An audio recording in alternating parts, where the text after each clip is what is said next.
Senhor amado, diante de Ti nós nos colocamos todos felizes, muito contentes porque podemos estar juntos, uns de fora, de longe, outros aqui presencialmente, mas a gente tem conseguido, Senhor, manter o Teu trabalho, manter essa sala de discussão da Tua obra, da Tua mensagem, da Tua proposta para nós. Nós pedimos que, especialmente hoje, Tu estejas abençoando a Darlene, que vai apresentar a lição e conduzir e coordenar o nosso estudo no dia de hoje. Nós oramos agradecidos e muito felizes porque nós podemos estar aqui. Em nome de Jesus. Amém. Então, Darlene, para ti. Bom dia agora para todo mundo, especialmente para o pessoal que está em casa e que a gente não tinha cumprimentado ainda. A gente tem hoje a lição de número 12 da nossa revista, né? Que trata, então, da igreja fora da igreja. No domingo passado, a Rosa já anunciou bem que a gente eram duas lições meio casadas, né? No domingo passado, a Rosa trabalhou principalmente a questão da igreja no sentido orgânico, né? Até o texto base foi aquele de 1 Coríntios 12, que fala do corpo e os membros e a dependência que um tem do outro e tudo isso, né? Então, a gente trabalhou mais e pensou mais essa ideia de que a igreja, ela acontece na comunidade, né? Mas na comunidade interna. No domingo passado, a gente enfatizou mais isso. Hoje, a gente vai trabalhar o fato de que a igreja, de verdade, ela acontece porque acontece com as pessoas e a gente fica um tempo aqui e depois a gente volta para as nossas atividades, ela também acontece lá nas nossas atividades. A gente tem até ilustrações que o pessoal mais velho de igreja conhece, não é? Essas coisas de que você é uma pessoa aqui e outra lá e isso não dá certo. Tem até aquela piadinha do paletó que era só para a igreja, não é? Essas coisas assim que a gente, então, já tem isso mais ou menos ilustrado. Mas hoje a gente vai, então, pensar um pouquinho esse fato a partir do texto de Romanos 12. Eu já falei aqui para vocês em outros momentos de aula que o livro de Romanos, para mim, é assim, meio temeroso. Mas, na verdade, eu falei metade da verdade, né? Porque é temeroso até o capítulo 11. Quando chega do 12 para frente, ele dá uma aliviada no sentido do entendimento. No sentido da prática, ele é muito mais desafiador, eu acho, né? Porque o Paulo, até lá o capítulo 11 da carta aos Romanos, ele vai falar assim, basicamente de 3 coisas que eu anotei aqui, né? A condição humana do pecado, mas na teologia paulina isso é um negócio, né?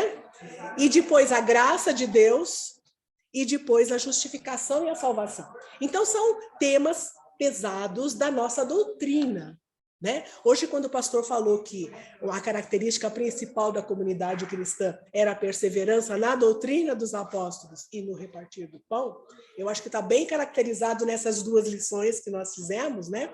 Mas, então, a questão da perseverança na doutrina, o Paulo aqui baliza toda a nossa fé nesse sentido, né? Trabalha de um jeito um pouco mais complicado às vezes, mas assim, ele sedimenta qual que é a nossa base, afinal de contas, né? E a partir do capítulo 12, então, ele vai tratar de como é que isso vai ser vivido na prática, né? Porque o que importa é a gente viver na terra com a mente de Cristo, é isso que ele vai trabalhar, e é a primeira frase, na verdade, do capítulo, do versículo 1 do capítulo 12, que é o que a gente tem aí, que eu distribuí, para ficar mais fácil, então. Embora o nosso texto base indicado na lição é só o versículo 1 e o 2, né? Eu coloquei aqui o capítulo 12 inteiro, só para lembrar um pouquinho esse esquema, tá? O versículo 1 e o 2 dizem aquela coisa que a gente está bem conhecido, né? Rogo-vos, pois, irmãos, pelas misericórdias de Deus, que apresenteis o vosso corpo por sacrifício santo, vivo, santo e agradável a Deus, que é o vosso culto racional. E não vos conformeis com este século, mas transformai-vos pela renovação da vossa mente, para que experimenteis qual seja a boa, agradável e perfeita vontade de Deus. Eu anotei ali na caixinha essa expressão que eu tirei, na verdade, de um estudo muito bom que os luteranos publicaram há mais de 10 anos, né? Que diz assim a respeito dessa perícope, né? Dos 2 versículos. A fé precisa tomar corpo. Eu me lembro do Sila Franco. Quem conheceu o Sila Franco, ele dizia assim, né? Olha, a gente não consegue caçar a alma, que jeito? Com um saquinho de papel? Não é a alma que a gente traz para a igreja, a gente traz corpo, com todas as suas necessidades, com todos os seus desafios. É o nosso corpo que tem que expressar a fé, né? É necessário que a compaixão de Deus deixe de ser apenas doutrina e se torne realidade. É disso que se trata, né? Os 4 últimos capítulos dessa carta para Romanos. Vamos lembrar rapidinho que a comunidade de Romanos, para quem então Paulo endereçou inicialmente essa carta, era uma comunidade formada originalmente de gentios, porque os judeus já tinham sido banidos por um decreto lá para trás, né? Então já não tinha judeus vivendo ali na cidade. Eram gentios convertidos ao cristianismo diretamente. Mas quando Paulo está escrevendo, já não era mais essa configuração. O Nero tinha revogado esse decreto e muitos judeus tinham voltado a morar em Roma. Judeus convertidos ao cristianismo vieram frequentar a mesma comunidade que era até então basicamente de gentios cristãos. E essa tensão entre a tradição judaica, mesmo convertida ao cristianismo, e a tensão de quem não tinha a tradição judaica, acontecia a todo momento. Essa é uma realidade que vai se repetir em outras igrejas para as quais Paulo escreveu, mas Roma era uma das principais, onde isso era mais forte, né? Essa tensão. Aí, então, qual era a grande tarefa do Paulo de discipular aquela igreja, né? Era lembrar que a lei já tinha sido cumprida por Jesus. Está consumado. Agora nós vivemos o tempo da graça e da misericórdia de Deus. E é isso, então, que ele começa a trabalhar daqui para frente, né? Quando, então, dos versículos 3 até o versículo 8, né? Esse segundo pedacinho aqui, do uso devido dos dons espirituais, o Paulo volta para aquela mesma imagem que a gente usou no domingo passado em Coríntios, né? Ele escreveu para Coríntios aquela coisa do corpo e dos membros. Aqui ele trabalha outra vez essa imagem. Aliás, ele repete essa imagem também na carta de Efésios, né? Era uma imagem assim, evidentemente, ela é muito clara no que se refere à vida da comunidade, né? A interdependência das pessoas. Mas aqui a ênfase é assim, olha, é a questão principalmente da valoração dos diferentes dons, né? A não conformidade com este século, que ele começou ali no versículo 2, né? Não vos conformeis com esse século, ele se expressa na comunidade assim, ó, hierarquia, desigualdade, autopromoção e discriminação precisam dar espaço para a misericórdia de Deus. Então, isso é que ele vai trabalhar nessa outra perícope aqui do 3 até o 8, né? Falando outra vez dos dons, mas lembrando que esses dons não têm um valor hierárquico uns sobre os outros, né? Não existe o poder, aquele poder que existe na sociedade, né? Nos diferentes lugares onde as pessoas atuam, não deve existir dentro da comunidade, mas principalmente na mente de cada um. E aí ele volta, então, né, para o comecinho lá. É a nossa mente que tem que ser transformada. É eu que tenho que perceber que o Fernando não é mais importante do que eu ou menos importante do que eu. É na minha mente que isso tem que ser mudado. Gente, nós estamos falando de uma coisa que o Paulo está colocando aqui naquela igreja de Romanos que vivia sob tensão e que na nossa sociedade hoje é a mesma tensão, ou talvez mais forte. Compreender que o outro não é menos ou mais do que cada um é uma coisa fundamental na nossa vida hoje. E é aquele confronto que a gente tem no dia a dia, né? A gente está falando muito, por exemplo, hoje, né, em racismo cultural, não é? O que é isso? É a nossa cabeça que está transformando essa situação num problema para a nossa sociedade, né? A nossa história e tudo isso, claro, mas a gente está tratando basicamente disso, da desigualdade entre as pessoas, do jeito como a gente se enxerga em relação ao outro. Então, nesse segundo pedacinho do capítulo 12, ele trabalha principalmente isso, né? Que cada um tem que cuidar de exercer bem o seu próprio ministério, né? E aí eu faço uma ligação, acostumei muito a ler esse pedacinho, lembrando da parábola de Jesus dos talentos e de uma música que a gente cantou muito nos anos 80, né? Liberte o seu talento, que então enfatiza isso. Você tem o seu dom e o seu talento, trabalhe esse dom e esse talento, e não fica lá olhando o que o outro está fazendo, ou se é mais importante ou se é menos importante. Você tem o seu dom, você já reconhece o seu dom, trabalha esse dom, multiplica esse talento, que é o que a gente tem que fazer, né? É isso que o Paulo está, então, insistindo aqui. Essa é a chave, o começo da nova mentalidade em Cristo. É a gente fazer o que a gente tem aqui na mão já, ou tem dentro de si.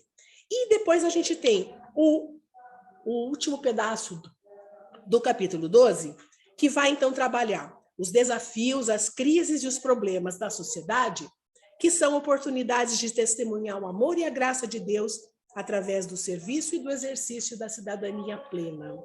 Então, é quando ele vai falar dar aquelas dicas bem pontuais que o Paulo costuma, em algumas das suas cartas, fazer, né? Quase todas as cartas têm um momento assim que ele fala essas coisas picadinhas, né? E que a hora que a gente começa a ler, pica mesmo a gente, né? O amor seja sempre hipocrisia, detestai o mal pegando-vos ao bem, amai-vos cordialmente, no zelo não sejais omissos, regozijai-vos na esperança, compartilhai as necessidades, abençoai os que vos perseguem, alegrai-vos com os que se alegrem, e tudo mais. E depois eu coloquei aí ainda em outra cor, porque ele continua nessas virtudes recomendadas, mas agora voltadas para fora, voltadas para os inimigos, não mais para a comunidade aqui, que a gente, né, se sente um pouco mais à vontade. Mas olha, não torneis a ninguém mal por mal. Esforçai-vos por fazer o bem perante todos os homens, e, se possível, quanto depender de vocês, tende paz com todos os homens. Não vos vingueis a vós mesmos, mas dai lugar à ira, porque está escrito: a mim pertence a vingança. Não sou eu que vou dar conta dos erros dos outros, né? Quem tem que resolver o problema dos erros dos outros é Deus, que já prometeu isso. A nossa tarefa é amar. A nossa tarefa é servir. A nossa tarefa é seguir, porque nós somos corpo que tem fé. E quem primeiro foi corpo foi Jesus, na encarnação. O modelo está dado. A nossa tarefa é agir, pensar como Jesus. Né? Esse é o grande desafio, eu acho, que esse texto de Romanos nos traz. E aí, a partir dessa avaliação, é que a gente começa a seguir pensando, então, como que a gente vai fazer essa passagem para a experiência religiosa que a gente tem dentro das portas da igreja para fora dela. Como que a gente vai fazer isso? Porque o desafio, a gente sabe, é muito grande. E a gente vai viver sempre tendo muita responsabilidade. Eu acho que esse é, talvez, a tarefa mais difícil que o cristianismo nos traz. Porque viver a espiritualidade para si mesmo, claro que exige dedicação, exige perseverança, exige disciplina, né? Mas é uma coisa que a gente fica aqui entre nós. Agora, a verdadeira experiência espiritual, ela necessariamente nos leva para fora. Porque não cabe dentro da gente. Explode, né, para fora a todo momento. E é na hora que a gente sai das portas, das paredes da igreja, é que o desafio aparece e está pronto, então, exigindo de nós esse testemunho. Como é que a gente, como igreja, está recebendo esse desafio e respondendo a ele? E aí acho que a gente entra em algumas questões pontuais que acho que vale a pena a gente pensar no sentido da nossa comunidade mesmo, da Igreja Metodista. Como é que a Igreja Metodista tem respondido a isso? E eu queria lembrar vocês de um documento, a minha cópia está meio antiga, mas é essa aqui, que a gente tem como parte dos cânones da igreja, né? A cada concílio, esse documento permanece como parte dos nossos cânones, o Credo Social. O Credo Social, ele surgiu lá nos Estados Unidos, quando a Igreja Metodista, a primeira formulação foi em 1908, num dos momentos de pico da Revolução Industrial, onde, então, aqueles conflitos do trabalho, da valorização, da insegurança, da opressão do trabalho, começavam a aparecer.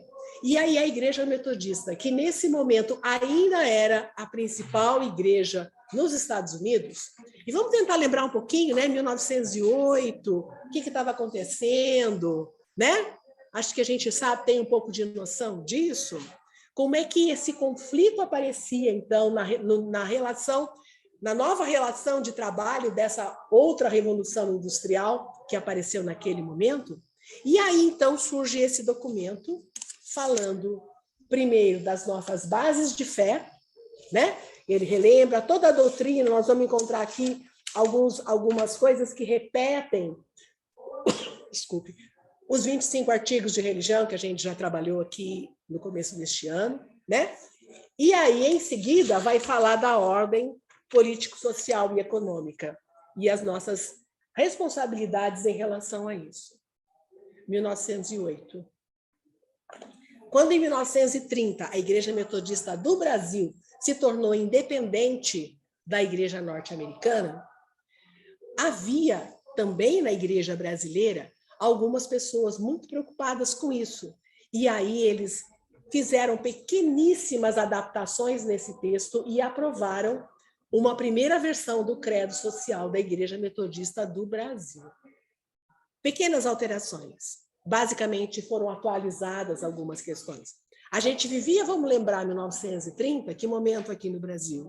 O movimento do nacionalismo, não é? Do início também do crescimento industrial, né? E um momento em que era muito importante a gente entender o nosso papel. A hora que a Igreja Metodista toma essa decisão com os Estados Unidos, o que significava, na verdade? Assumir seu próprio rumo, não é? Mas também sem deixar a sua herança básica, né? Eu coloquei atrás do nosso texto aqui, dos versos do capítulo 12. Primeiro, vamos voltar lá outra vez, Luciana, faz o favor.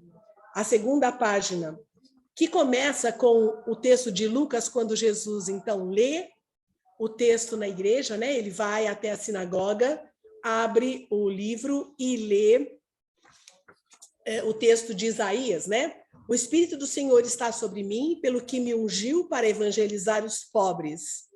Enviou-me para proclamar libertação aos cativos e restauração da vida aos cegos, para pôr em liberdade os oprimidos e apregoar o ano aceitável do Senhor. Jesus já tinha declarado aqui que a missão dele era para fora, né? E aí, então, a gente tem a Igreja Metodista tentando ser fiel a isso. Primeiro, na própria origem. A última frase que eu coloquei aqui nesse apanhado é uma frase do John Wesley que é bastante conhecida, né? O Evangelho de Cristo não conhece religião que não seja religião social.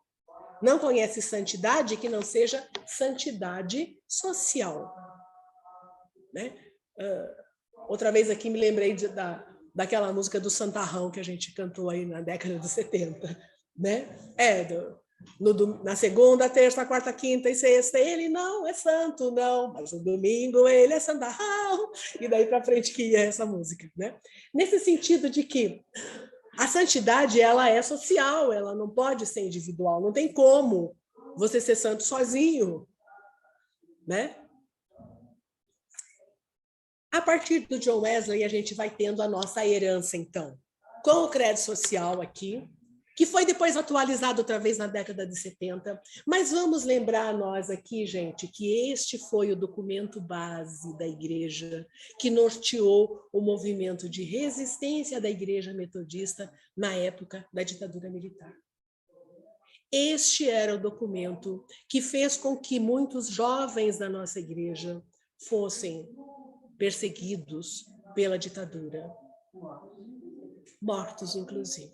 Alguns de nós conhecemos essas pessoas.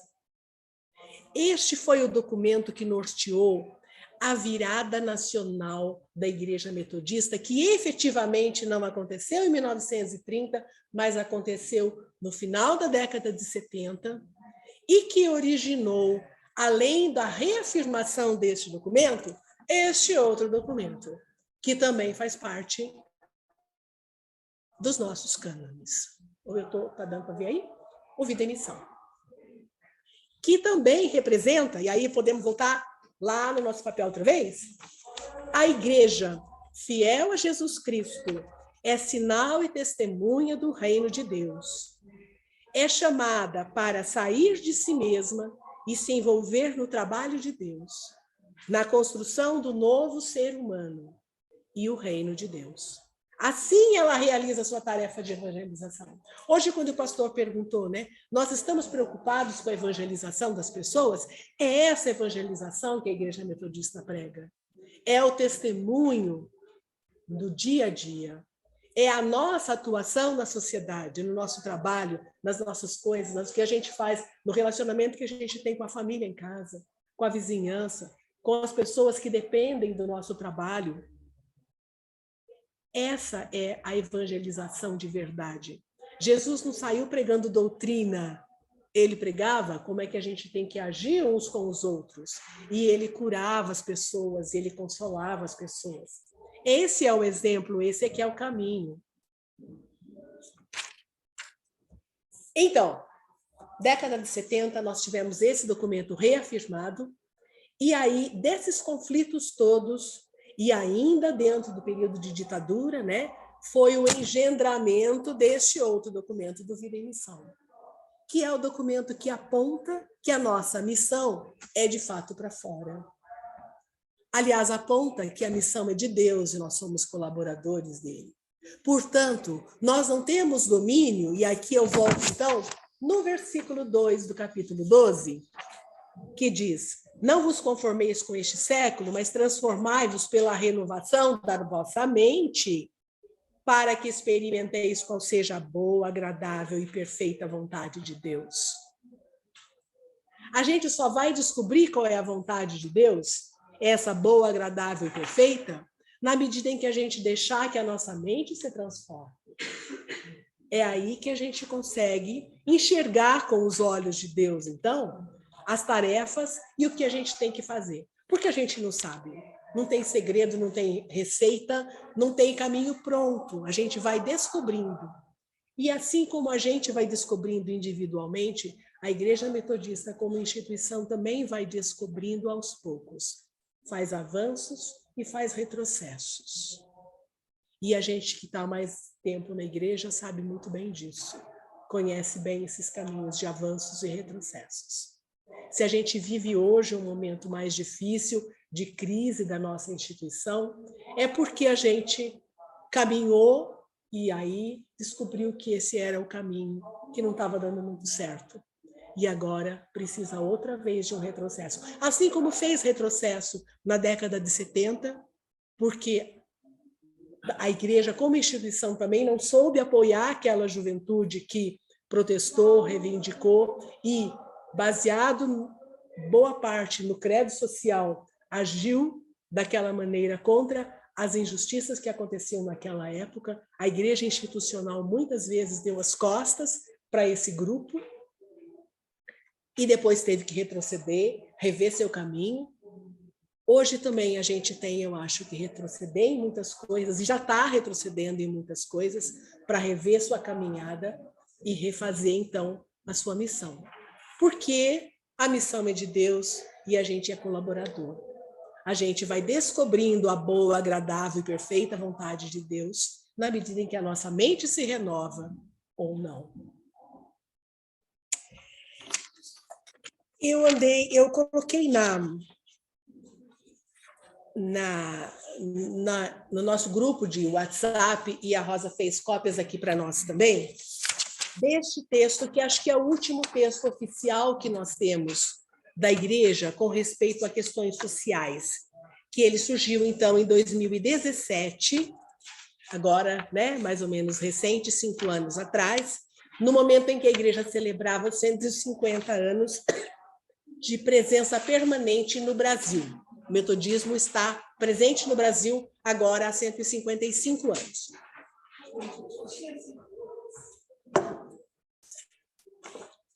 A primeira parte desse documento, eu diria a primeira página quase, ela vai repetir, na forma de credo, as nossas doutrinas.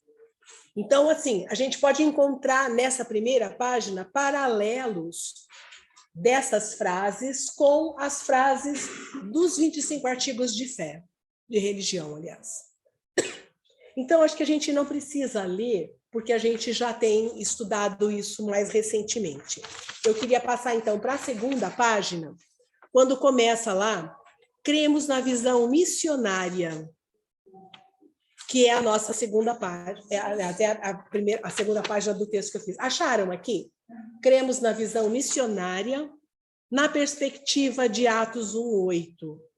Mas receberão poder quando o Espírito Santo descer sobre vocês, e serão minhas testemunhas em Jerusalém, em toda a Judéia e Samaria, e até os confins da terra. E assim reafirmamos que o mundo é a nossa paróquia. Essa é outra daquelas frases emblemáticas do John Wesley, que também norteou a nossa saída para fora do templo. Indica permanentemente, não é, que a nossa fé se concretiza no nosso corpo, na medida em que nós também reconhecemos as pessoas de fora da igreja como portadoras de um corpo, com necessidades espirituais, físicas, emocionais, artísticas, né? O texto cita até isso, eu acho tão bonito, que coloca inclusive isso, né? Nós temos necessidades emocionais e artísticas. Bonito, né, Janice? Você tem que pegar isso aí e botar no seu texto. Já, né? Eu acho depois para você e te passo.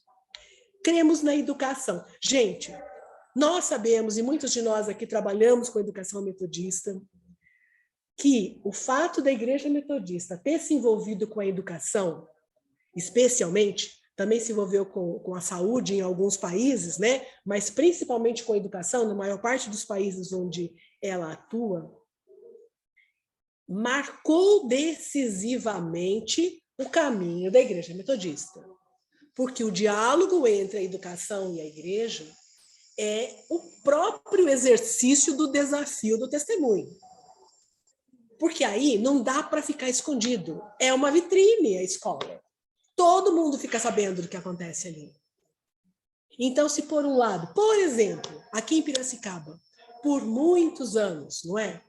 A educação metodista era uma vitrine de dar prazer para nós, né? Se hoje ela é uma vitrine que nos envergonha em muitos sentidos, não está escondido de ninguém. Todo mundo está sabendo que está acontecendo problemas. Assim como todo mundo sabia reconhecer, em alguns anos atrás, que o caminho estava certo, estava bonito e era por ali mesmo. E a gente vai ter que refazer, retroceder e descobrir agora qual é o jeito de nós respondermos a esse desafio. A educação não tem como esconder. A gente pode esconder o que a gente faz aqui dentro da igreja, só com o pessoal que vem aqui e tal, não sei o quê, fazer a clã ou uma reuniãozinha aqui e tal e resolver as coisas. E para muita gente a coisa fica meio encoberta. Mas na educação isso não tem como esconder. Isso está claro para todo mundo no dia a dia de todas as famílias, da cidade toda, né? Especialmente em cidades do interior, onde essas escolas grandes elas eram dominadoras em muito sentido, né? Do rumo da educação. Então, essa questão da educação marcou o metodismo indelevelmente, nunca vai nos abandonar, não tem como, né? E então ela se manifesta também nesse desafio constante. É um espaço de testemunho permanente a educação. porque a educação não é sozinha, né? Não é uma coisa neutra. Não tem como ser, a educação não tem como ser neutra. Ela sempre vai definir um objetivo. Na hora que define o objetivo, ela é política. Mesmo que as pessoas se assustem, né, de reconhecer isso. E quantas pessoas se assustam e não querem ouvir, né, que a atuação da gente é política, mas é isso. A hora que a gente define um objetivo, está lá a política, tá certo?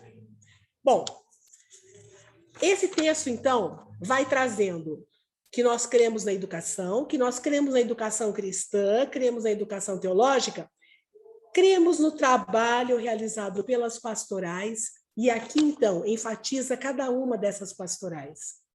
Escolares, universitárias, indigenistas, hospitalares, prisional, com meninos e meninas de rua, com o povo em situação de rua, com dependentes de drogas, combate ao racismo, inclusão, direitos humanos, bem como as ações de igrejas locais por meio de seu Ministério de Ação Social, promovem a dignidade da vida.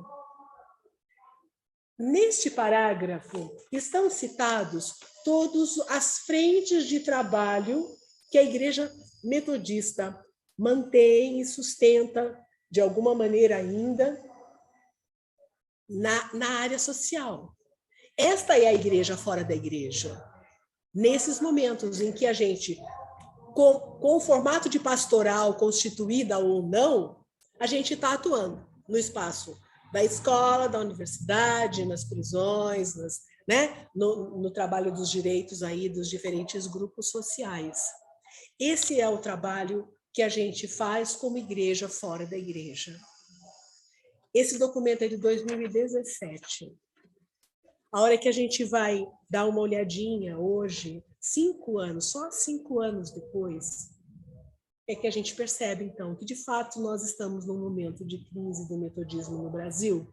Estamos revendo nossos valores, revendo valores não, mas nossa caminhada na direção desses valores.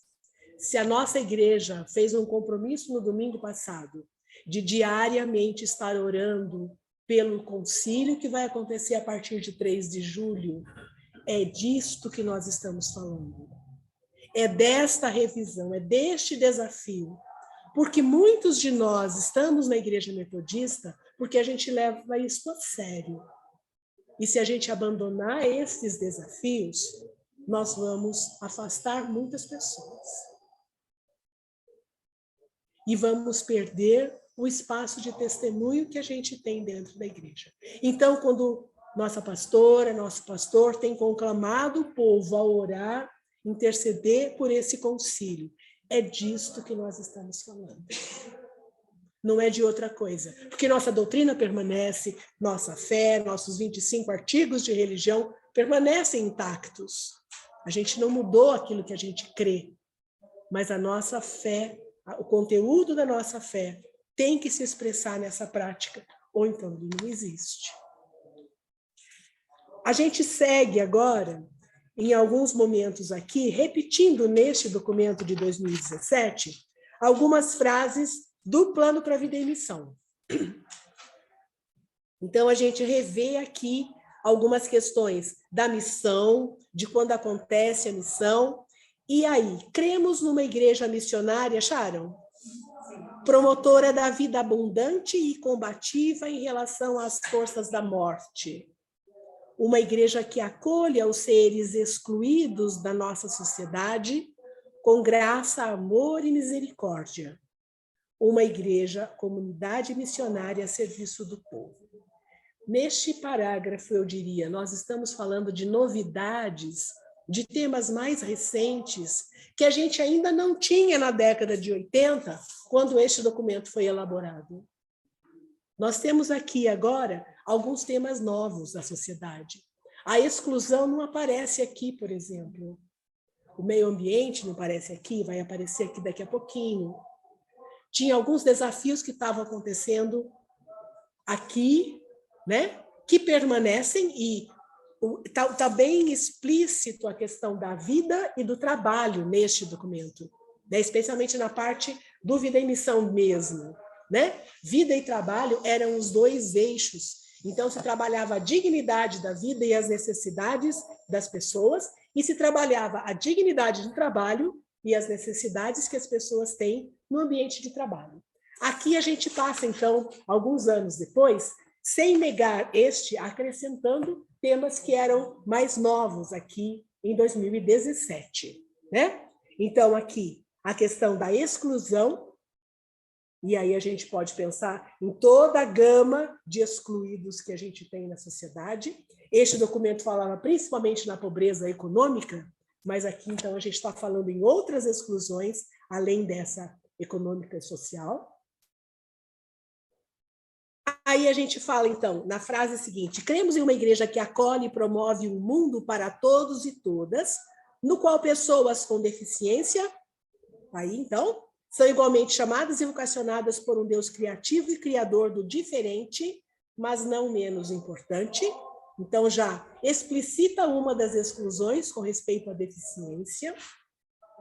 Cremos numa igreja corpo de Cristo, povo de Deus, família de Deus e comprometida com a unidade cristã para que o mundo creia, que toma a forma de denominação, mas ultrapassa todas as fronteiras denominacionais. Vamos lembrar que em 2017 havia também uma tensão muito grande entre o crescimento de denominações, já se percebia naquele momento. Pensem, 17, nós estamos falando há 5 anos atrás, não é? O crescimento das igrejas evangélicas, não é? E os neopentecostais, e como é que isso tudo deu no que deu, né?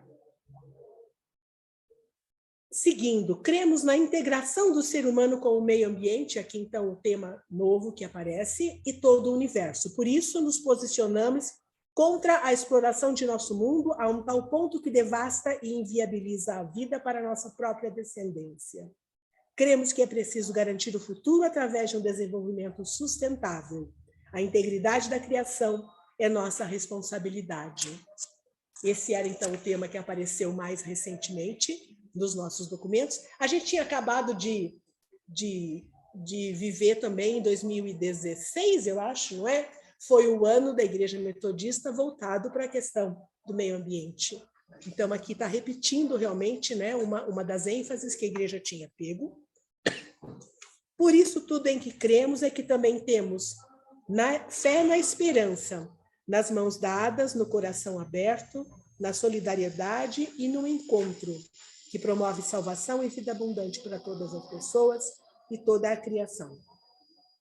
Assim sendo, nos empenharemos em reformar a nação, especialmente as igrejas, e espalhar a santidade bíblica por toda a terra. Como disse, esse é um documento de 17, que expressa as ênfases daquele momento também, mas que ele está distante do que efetivamente já acontecia na igreja em 17. Essas crises que nós estamos vivenciando mais hoje, e hoje a gente tem a coragem de expressar, nossos pastores têm tido a coragem de expressar isso na nossa comunidade, coisa que muitas igrejas não fazem, muitas e muitas não fazem, mas nossos pastores têm tido essa coragem de repartir conosco e de colocar aos pés do Senhor em oração essa ânsia, esse desejo que nós temos de que a igreja retome seu caminho. Essas coisas já estavam acontecendo em 2017, mas os documentos ainda não se falava nisso. Hoje nós temos, além desse problema interno como instituição da igreja, problemas novos, novas demandas sociais que continuam nos desafiando a exercer a nossa fé, a transformar a fé em corpo, como diz o luterano lá que eu estava lendo. É essa vivência, com a nossa corporeidade, não é? É que nós vamos expressar a nossa fé.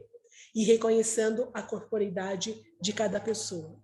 Se hoje a gente se escandaliza com a cifra de 33 milhões de pessoas que passam fome no nosso país, e isso é um escândalo, e a gente não pode ficar olhando, ouvindo e pronto, a gente tem que agir necessariamente.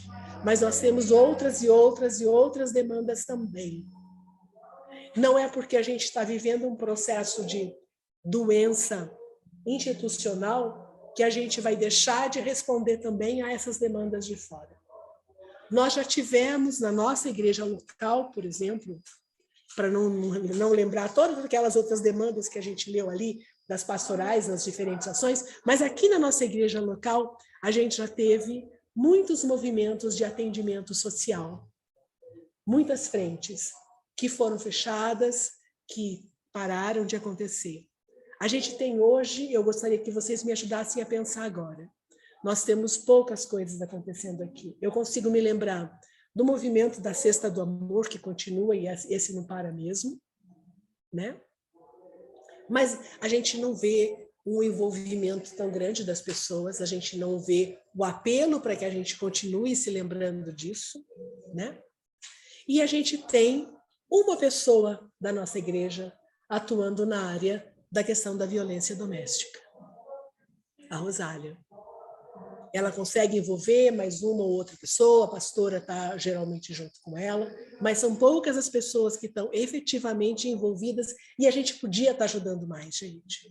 Nós podíamos estar fazendo alguma coisa a mais do que ouvir e orar pela Rosália.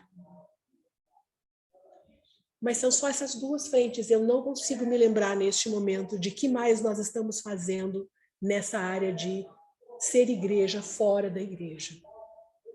Nós temos aqui alguns irmãos que seguem a gente de outros lugares, de outras comunidades. Eu não sei se nas outras comunidades que eles seguem, a gente está, esse trabalho, o que a gente chamava sempre, né, de trabalho social da igreja, se está acontecendo. É claro que eu estou falando do que é institucionalizado, não estou falando daquilo que acontece no cotidiano. É diferente a Ellen, no trabalho dela, se souber de um caso de uma pessoa que está sofrendo violência, está atuando individualmente. Esse é o testemunho que compete a ela. Mas nós, como instituição, o que nós estamos fazendo? É disso que eu estou voltando aqui. Né? Não sei se tem, alguém se lembra de mais coisa? Bom, Marlene, era mais ou menos isso que eu tinha planejado abrir nossa conversa sobre isso. Oi? Oi, Lu. A Sociedade de Mulheres tem Espera um pouquinho também... que a gente não está ouvindo, Luciana. A Ivonete vai ligar aqui. A Ivonete, se a Ivonete conseguir resolver Se a o Ivonete problema... conseguir... Agora. A Sociedade de Mulheres tem trabalhado também, né? Algumas questões mais pontuais com a questão dos talentos, né? E outras visitas à instituição, à Betel e tal, né? É verdade. É verdade. Recentemente houve aquela campanha de absorventes, não é, para a escola. As campanhas pontuais. São campanhas pontuais, é verdade. A gente não tem o Ministério de Ação Docente da Igreja não está atuante, né? Isso. De ação social, desculpe. Isso. A gente, né? Nós não temos esse ministério atuando efetivamente. Não sei, tem mais alguém que queria lembrar uma coisa? A Vilna quer falar. Tem que abrir o microfone, Vilna.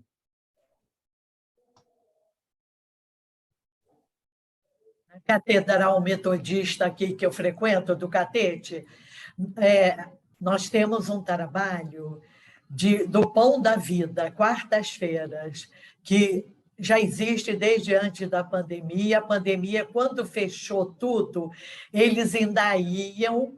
Foi um ano frio, levavam cobertores, começaram a pedir caixinha. Tem esse trabalho na igreja muito forte. Então, eles pediam caixinha de leite também, porque cortavam e faziam mantas, não é? Para esquentar também o pessoal de que não tem teto. E saíam carros de membros da igreja. Eu tenho uma sobrinha chamada Roberta, filha da minha irmã Vilda, que não existe mais, mas que ela continuou com o trabalho da mãe. E ela leva o filho de 10 anos também, o marido, o pai, vão todos ajudar a igreja, levar para os sem-tetos. É um trabalho muito grande. Eu posso até mandar fotos para vocês do como eles fazem quentinha para eles de isopor. Começa meio-dia com o pessoal que vai fazer a comida, e aí a Roberta fala: tia, é tão gostosa que é até cheirosa que a gente tem vontade de comer, abre um apetite tremendo. E 19 horas eles saem, Largo do Machado, Catete, Glória, e chegam até o centro da cidade, distribuem um número bem grande. Eu vou mandar até para vocês as fotos. Então, eu acho que os nossos pastores aqui estão trabalhando muito na ação social, muito mesmo. Natal, dia, comemorações, levam também, feito de leite, né, da caixa do leite, bolsas também, entendeu? Levam bíblias também, conversam, os pastores, os 2 pastores que são homens, vão e conversam, e as 2 pastoras ficam na igreja levando para os carros que estão ali. É um trabalho muito, que agora eles começaram a fazer aos sábados também. Então, esse Pão da Vida está funcionando quartas-feiras e sábado. Muito legal. Esse envolvimento mais amplo da igreja, né? Isso certamente agita e mobiliza as pessoas, né? Mais alguém? Eles também não têm um trabalho aí de senhoras que fazem alguma costura, alguma coisa? Eu já vi a Roberta também com fotos nisso. Elas vão lá à tarde costurar roupinhas para... Tem alguma coisa também, não tem? Nesse sentido? Perguntando? Tem, sim. Tem esse trabalho. Olha, tem várias comissões que estão fazendo isso durante a semana, não é?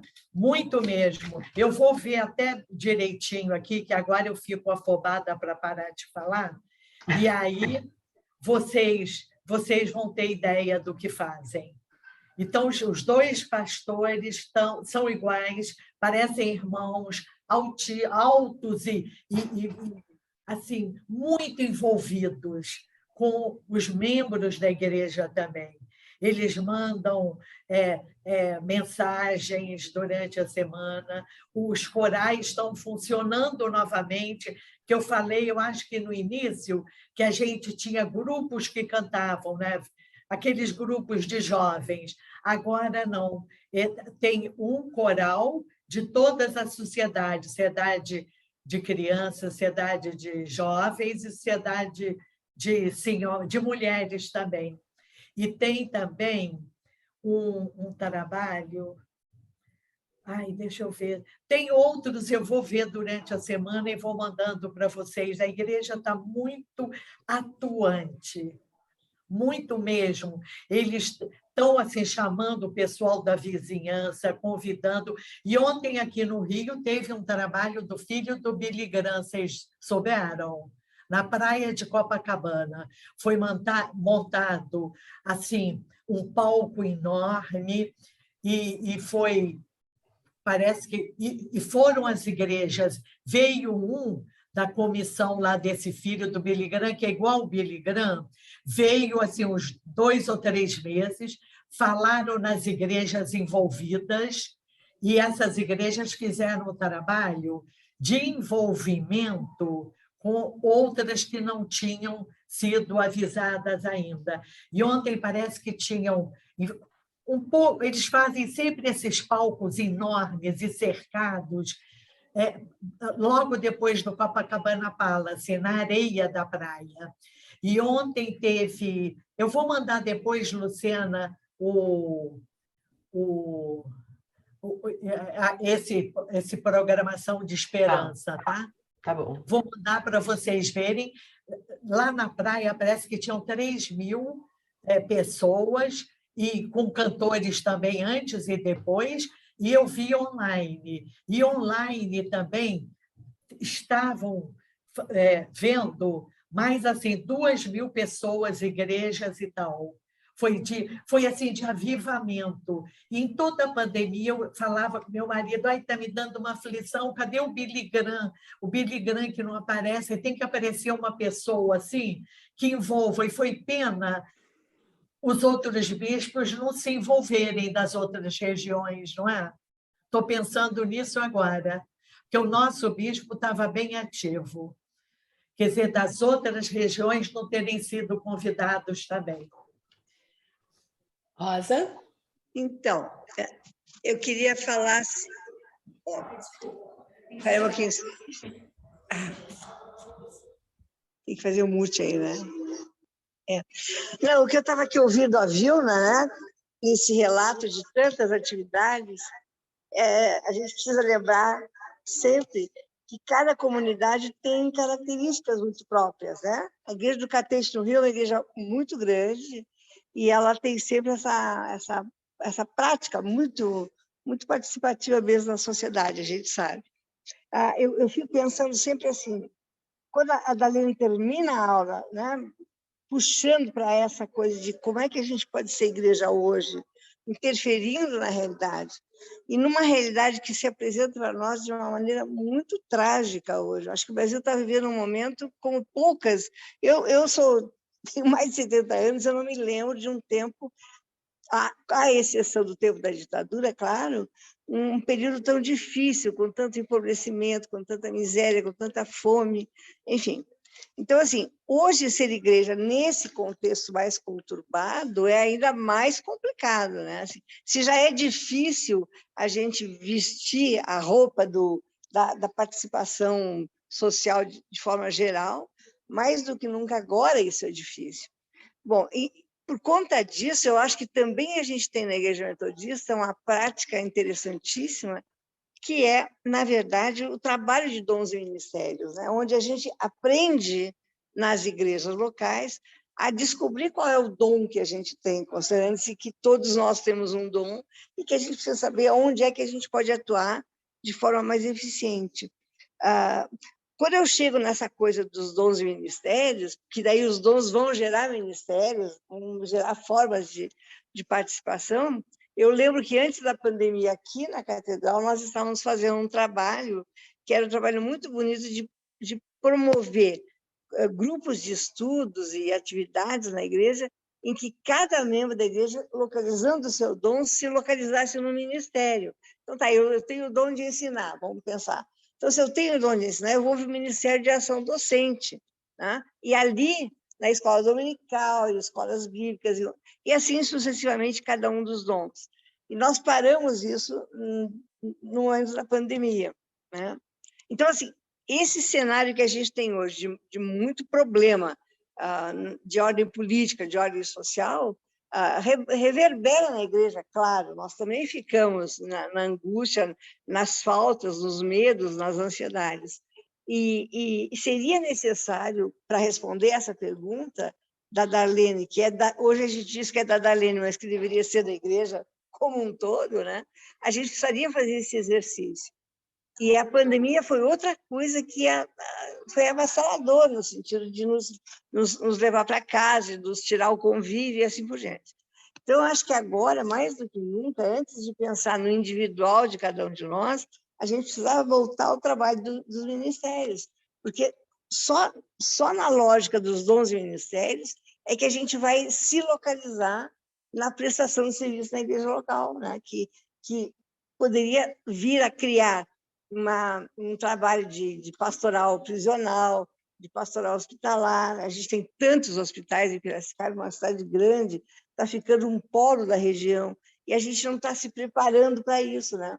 A gente podia estar se preparando como igreja local a como é que a gente atende as pessoas doentes nos hospitais, bom, e assim sucessivamente. Então, eu queria só pôr na mesa essa coisa de nós vamos ficarmos também num ativismo, né? Então, tem que fazer coisas. Pô, mas que coisas são relevantes e quais são as coisas que a gente, como igreja mesmo, sente que é nosso papel fazer? Isso que eu acho que é o exercício pior. Não poderia hoje dar alguma sugestão, ou enfim, porque, na verdade, nós estamos retornando depois de 10 anos afastados de Piracicaba. Nós os dois, Roberto e eu. Então, agora nós estamos assim tomando ciência, né, das coisas, da posição da igreja, o que podemos fazer junto à igreja, né? Então é isso aí. Tá, a Cléia é um casal, assim, novo, entre aspas, né? Como ela disse, eles moraram fora por algum tempo e agora estão voltando. Então, também as pessoas que voltam, né, Galena, elas vêm em busca de onde é que eu posso ajudar mais. Tem isso também, muito forte. E onde a gente pode ajudar mais depende daquilo que é prioridade para a igreja. É isso que eu queria ter nota. Tá. Não, eu só queria dizer assim, ó, que nós somos a Igreja Metodista desde 1975. Foi a nossa conversão para o Evangelho e na Igreja Metodista. Então, é isso aí. Não somos tão novinhos. Não somos novos. Pronto. Mais alguém, gente, gostaria de contribuir aqui com a conversa? É isso? Mais ninguém? Então, acho que estamos terminando, Rosa. Quando a gente chega, assim, sempre nesse momento da aula, que a nossa proposta é sempre essa de ouvir um pouco a exposição do tema, da palavra, do próprio texto bíblico, enfim, e depois a gente é sempre esse exercício de e aí o que a gente faz e como é que a gente faz, né? Esse é o momento assim culminante da sala de aula, porque cada um de nós é meio que, vamos dizer assim, constrangido, né, a pensar, constrangido no sentido de trazido à realidade, no sentido da gente perguntar para a gente mesmo o que a gente faz além de assistir, né? Porque parece que a gente meio que senta, assiste, ouve, acha bonito, ou acha bom, ou acha interessante, ou não acha. E aí depois, assim, o que a gente faz com isso é sempre a pergunta crucial, né? A pergunta crucial é o que eu faço com isso que foi bom para mim? O que eu faço com isso que é legal, interessante, que eu acho interessante? Como é que eu contribuo mesmo? Como é que eu devolvo isso, vamos dizer assim, né? E esses tempos eu fui um filho em casa me perguntou: nossa, mãe, estava doente, levantar para ir à igreja, nossa, né? Enfim, precisa? E eu me lembro que eu respondi assim: o que eu sei fazer hoje, na minha vida, é contribuir no âmbito da igreja. É isso que eu posso fazer, e é isso que eu vou fazer. No sentido de que pode ser pouco, simplório e meio... Mas é isso que a gente pode fazer. Então, às vezes, eu também fico pensando que vir aqui, estar aqui, constituir com outros irmãos um grupo que pensa, um grupo que reflete, um grupo que procura, né, ser honesto consigo mesmo e procura a forma melhor de contribuir, é também uma forma de ser igreja, né? Às vezes a gente não se dá conta da importância e da força que tem o grupo. O grupo reunido tem força, alenta, ele ajuda a gente a ter, digamos assim, coragem para interferir. Então, eu queria dizer que, embora a aula de hoje, por exemplo, e outras que nós já tivemos, nos leve a perguntar pelo nosso posicionamento, mesmo que às vezes na hora a gente não tenha clara essa resposta, isso fica ecoando dentro da gente, porque na honestidade nós estamos aqui todos assistindo, participando. E ao fazer isso, a gente está também dando força para os demais, né? A gente está sendo grupo. Eu queria dizer isso, porque às vezes a gente quer fazer coisas e não necessariamente temos chances de fazer, mas pensar sobre essas coisas e refletir juntos ajuda cada um de nós também a se tornar mais maduro na fé, mais adultos, né, na compreensão da proposta do Evangelho. Eu acho que Deus não nos pede fazer coisas, Ele nos pede interferir na realidade. E a gente pode interferir fazendo coisas, como essas que foram várias citadas aqui, e a gente pode intervir também tomando consciência da importância e da necessidade de fazer. E na hora apropriada, adequada, quando a oportunidade chega, a gente, então, fazer essa interferência. Eu só queria fazer essa fala, porque senão eu vou para casa com a sensação de que a gente não fechou. Daí eu tenho a sensação de que a gente não pode vamos dizer assim, se culpar porque a gente não está fazendo, mas a gente está buscando formas de fazer. Às vezes elas não vêm com clareza ainda, virão, quem sabe, daqui a pouco. A Ivonete quer falar. Eu a própria transformação da mente que Então, isso é legal. Tá. Vou repetir o que ela disse, vocês não ouviram, né? Ela disse que a própria mudança de mente, de mentalidade, que Paulo fala no texto, ela acontece nesses momentos de troca de experiência, de troca de testemunho, de ouvir um testemunho, um depoimento. Claro, isso ajuda a gente a solidificar, né? Eu entendi mal ou o Edivaldo tinha feito o sinal para falar? Não? Ele escreveu aqui uma coisa no chat, Rosa. Oi? Ele escreveu aqui no chat. Então, lê para nós, já tu está com ele aí ligado?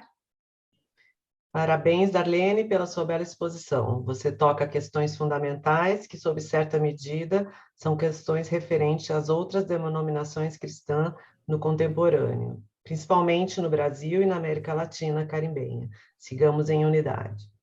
Então, deu para te ouvir, né? Tá bom, obrigada, Edivaldo. Então, acho que é um pouco isso, né, gente? Nós temos feito uma sucessão de lições todos os domingos, em que nós vamos caminhando para essa compreensão. A gente vai amadurecendo, né? E acho que a gente, aos poucos, vai sentindo o que cada um de nós mesmo pode, deve fazer e fará, certamente, quando essas situações se oferecerem. Claro, também a gente pode criar as situações, né? Mas daí, com o grupo, a gente precisaria ter um pouco mais de clareza sobre o que fazer, assim, em termos de interferência na cidade.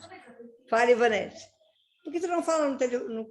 Rapidinho, sem falar de que tem as ações individuais, a gente faz sem o nome da igreja. Sem o nome da igreja. Eu, por exemplo, tenho as ações.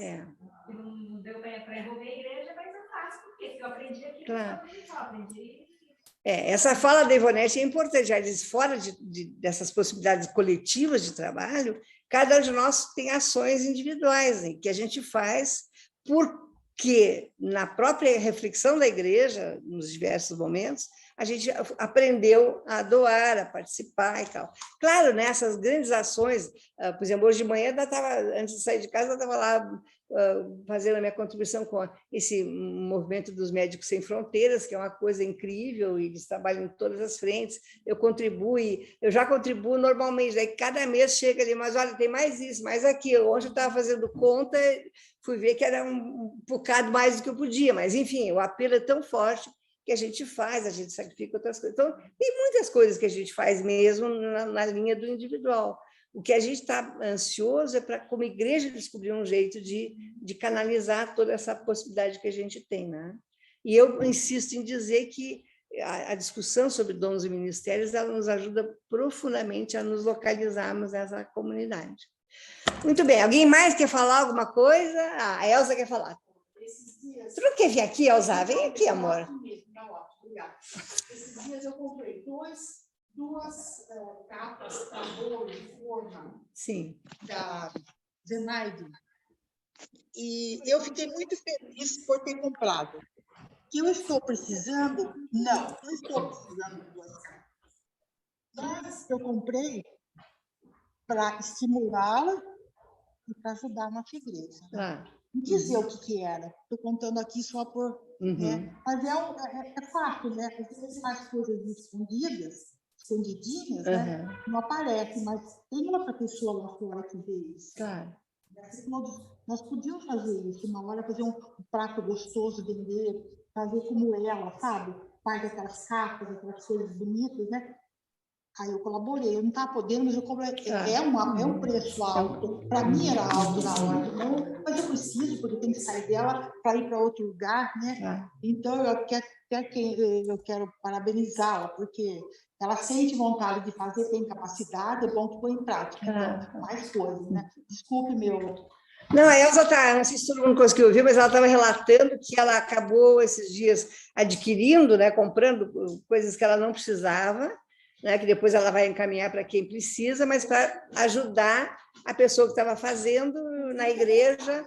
No fundo, é uma lógica um pouco assim há um dinheiro que circula, né, há um valor que circula, contribuindo com A, com B, com C, das formas mais simples, né? Que às vezes até beiram a simploriedade, a gente acha que aquilo não é importante. Isso é importante, sim. Valorizou aquela pessoa que fez, que trouxe, que ofereceu, daí eu compro, dou para outro, enfim, faço circular. esses são os nossos modos, né? Na medida que nós, tocados pela ação de Deus, nos damos conta que a gente tem mais do que o outro e que o que a gente tem a mais a gente pode dividir, dar para o outro e assim por diante. Mas nós continuamos ainda com a lógica, com a pergunta, né? Como igreja, onde é que está o nosso local de contribuição mais efetiva? Que efetivamente a catedral não tem tido, por hora, por esses tempos, né, essa participação mais intensa.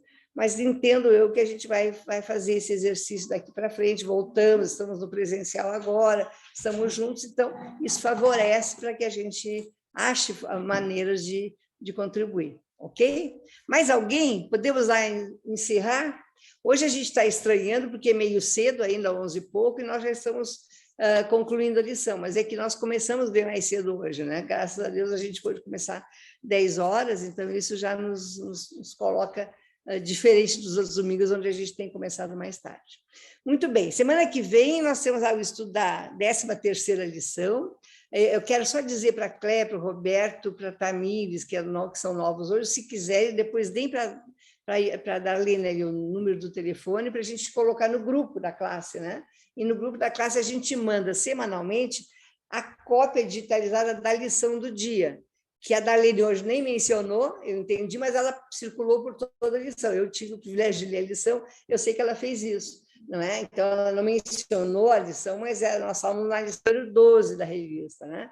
E só para vocês que são novos, que estão chegando, quer dizer, na verdade, nós não estamos tendo revista para comprar, está com um problema da edição da revista. Nós estamos usando uma revista antiga e nós estamos usando a revista digitalizada. Então, eu mando, toda semana, na quarta-feira, eu mando, a lição é essa, né? Eu estava ali com a revista, mas a gente não tem mais revista para todo mundo. Então, a gente manda e dá para ler e se preparar. Então, depois vocês deem para a Darlene e eu coloco lá no grupo. Vamos, então, caminhando para o final da nossa lição, pedindo a Deus que nos abençoe, né? Nos ajude, esteja conosco nesse ano, nessa semana, e esteja orientando a nossa própria reflexão, nosso próprio modo de pensar as coisas a partir do texto da lição de hoje, que certamente nos ajudará a acharmos os nossos modos, as nossas formas de contribuição. Vamos orar, então.